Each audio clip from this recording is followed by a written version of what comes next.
Hello, my name is Helena Tidey and I'm a Year 5 class teacher at Notting Hill and Ealing High School, which is a member of the Girls' Day School Trust. We are an independent school for girls aged 4 to 18 located in West London in the United Kingdom. In this video I am going to outline to you my research project that I undertook as a member of the International Coalition of Girls' Schools Global Action Research Collaborative. When returning to classroom-based teaching following the national lockdowns due to the COVID-19 pandemic, I noticed that students appeared to be underdeveloped socially when compared to their peers of a similar age prior to the pandemic. They lacked independence, sought additional reassurance from adults, and they struggled to work collaboratively with their peers. In addition, there appeared to be a higher instance of social disagreements and arguments amongst friends, and they struggled to navigate through them effectively without additional adult intervention.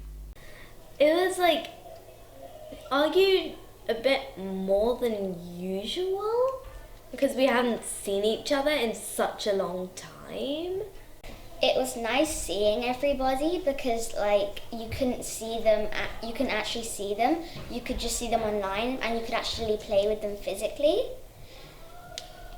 And then the social skills, it's kind of like you maybe had less because you hadn't interacted with that many people.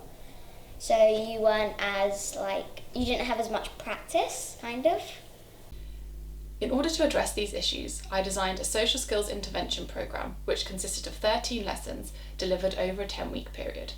Each of these lessons had a different focus, such as building listening and communication skills, asking for and offering help, collaboration and compromise, and resolving friendship conflicts. These lessons were designed to address social skill acquisition deficits caused by the COVID-19 pandemic lockdowns. These specific skills were taught, enabling the pupils to acquire them effectively in a classroom setting. In addition, performance deficits were also addressed by giving pupils an opportunity to practice performing the skills in scenarios such as role plays. By addressing acquisition and performance deficits, it was predicted that there would be an improvement in the pupils' social skills and they would be able to use these both in the classroom and in the playground settings. Reading and analysing literature about social skills interventions enabled me to plan my lessons effectively and led to my research question: how does a targeted social skills intervention strengthen social and communication skills of Year 5 girls? In order to assess the impact of my intervention, I collected data using a mixed methods approach. This consisted of questionnaires, interviews, research and notes, and exit tickets. After analysis of the data, the following themes emerged. Reported engagement and learning from the targeted social skills intervention were high. Exit tickets conducted after the individual lessons indicated that pupils' engagement was high, with comments such as, "I found it very fun and brain-moving," and "I really enjoyed these lessons, can we do this again?" It was awesome! Yeah, it was really fun. The games so were so good. Yeah, I really liked the telephone game, which is kind of like Chinese whispers, but It's a telephone game. And I also like the debating. And I also like that was giving people pets. And I like holiday ones where you put where you have the people and you have to match them to their holidays or their pets. Yeah. And I like the group work. However, whilst engagement does not necessarily equate to learning, pupils were also able to explain what they had learned during the project. I learnt if you don't agree with someone, you shouldn't just turn away, start crying and say, "Well, I don't agree with that." You should say, I know you think that, but I think we could do this because it will be a better choice and it would benefit for these people. I learned that there's another way to do things and that you don't have to just go up to people and if you think they've done something or if you're upset with them and go, "You did this," just tell them how you feel and then you'll be fine. I used to find it really hard to solve problems, but now that I've taken the lessons, it's way easier because I learned loads of helpful things from Miss Tidey, so I can do it. You've developed all these skills and you learn new things that will help you in the future. So you can deal with them better, and you'll know what to say in situations like that. So I think, yeah, it taught us that it's okay to disagree sometimes, because it's like we're never going to agree with everyone in life, and it's how it's going to be. But we have to listen to each other's ideas, and we found that out quite soon. And we were all like, well, we should stop arguing and one by one take our turns in saying why. And then it kind of got into a big debate, but it was good. And we all put our ideas in, and we were all just like, because from arguing, we learned that it's okay to argue, but and it's okay that if you don't reach an answer in the end, because we all have our own opinions. Another theme that emerged was that pupils who were having a perceived difficulty with their friendships experienced a weaker improvement in their social and communication skills. Whilst in general there was a high level of engagement and learning amongst the students, some struggled to participate in an effective and meaningful way. This appeared to be caused by one of two issues. The first was that they were experiencing friendship difficulties themselves, which led to disengagement, and the second was that they believed their social skills were already adequate and so did not need to participate fully. In a post-project interview, one student said that she did not want to take part in the lessons surrounding building friendships and resolving conflicts, as her friendships at the moment were a little bit rocky. This was supported by my field notes, where on more than one occasion I observed that she did not meaningfully engage in the activities or the lesson content. During her interview, when asked what she would do if she had a friendship issue, she was unable to give an answer, suggesting that due to her lack of engagement, she had not learnt the social skills being taught, and she had not conceptualised them to be able to use them in a real-world scenario. Another pupil did not see the value of the social skills interventions, as she believed that since the pupils were in Year 5, they were already mature and had the social skills, therefore there would be little impact in them. However, my field notes show that on more than one occasion she approached me with a friendship issue and sought help with how to solve it. This shows that her disengagement led to her having trouble implementing social skills in difficult situations, and that the social skills intervention would have been of more value to her than she first believed. Where pupils reported that they possessed some social skills before the intervention, their confidence in performing them increased post-intervention. My confidence increased because you actually have practiced this. You don't just go straight into the situation. You kind of like know what to say because you've practiced. With the activities, I think for the confidence, you are like learning to get more confident as you go along, all the lessons and things. Initial interviews suggested that while some pupils reported having some social skills or a knowledge of them beforehand, their confidence in performing them was low. After taking part in the intervention, pupils reported a much higher confidence in using the social skills that had been taught. I did know the skill, but then I improved it after. A large factor of the reported confidence in pupils was due to the fact that they had been given multiple opportunities to practice their skills. Whilst at times they found some of the lessons challenging and reported arguments, by the end they all stated that they had learned something and their confidence had increased.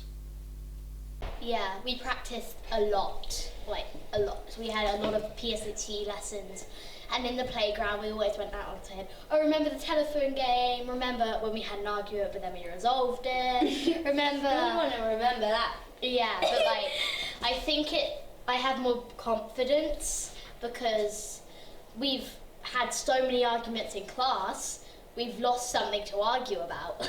So like, we've had so many arguments that we know how to deal with an argument. So it was kind of like good that we had an argument because otherwise we wouldn't know how to solve it. Yeah. Sometimes we had real arguments. We had a lot of arguments. A final theme which emerged was that a lack of language skills caused a barrier to strengthening social and communication skills. During initial interviews, pupils reported that they struggled with friendships because they did not have the language needed in order to solve the problems effectively. For example, they said things like, I don't know what to say if I have a friendship issue, or if my friends have an argument, I want to help, but I just don't know what to say. This informed the planning of the interventions, as I ensured there was a large focus on building vocabulary and language which could be used during these conflicts. I really hated arguments. Because it's like I you don't- didn't have any of those skills you have now, so you didn't like know what to say. So before, you would probably have a bit less skills because you hadn't learned all of it yet. So yeah, it wouldn't have been as easy to sort something out. It's like you learnt what to say when you were in that situation, and we did like practices, so you learnt like how to say it and what to say, because we also did like acting bits. That helped you, like put you in the situation, that prepare you for what's going to happen. Because like what could happen. And then we learnt like all the things to say if you've had a friendship problem, like I don't understand what's been happening, rather than going up to them and shouting at them or something.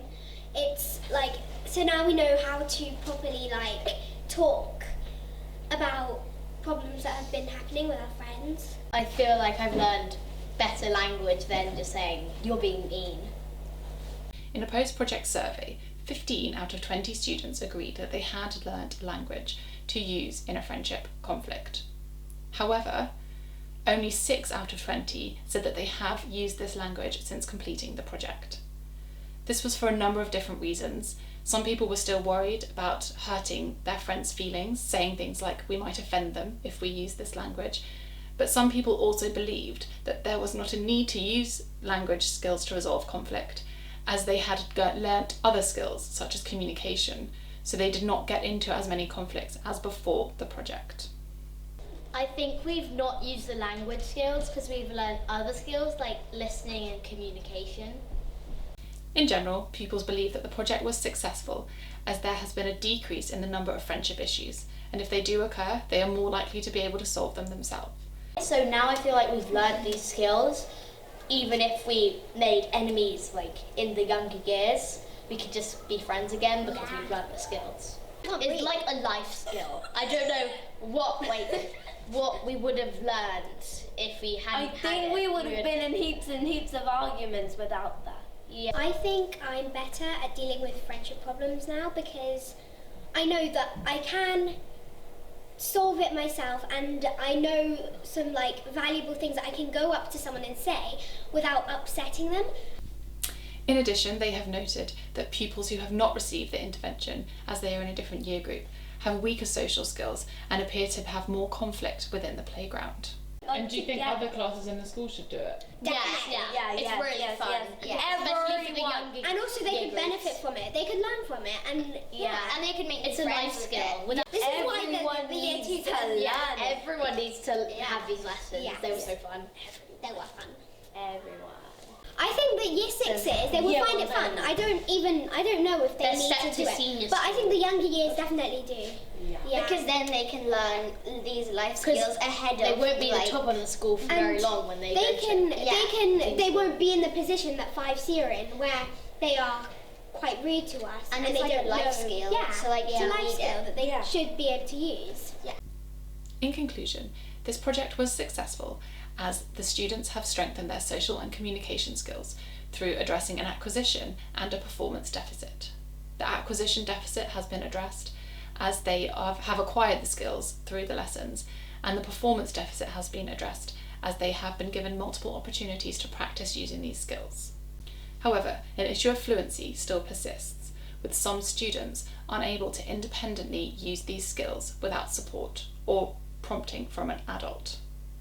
This suggests that more practice and work is needed in order to address this fluency issue and further strengthen the social and communication skills of the children. In the real playground, we probably, even though we have learned these skills, we would probably, I don't know, just try to be mean back, retaliate, or just say random things, or just like, or start crying. We can't help it because it's just like. So we're not quite using them in the playground yet? I think and like if if we we had are more practice, sometimes, if we had more practice, then we could like actually use them more often. Therefore, the next steps for this project are to continue to build the social skills through direct teaching, but also, more importantly, by building their fluency, by giving them multiple opportunities to practice, both in the classroom and the playground setting. Thank you for watching.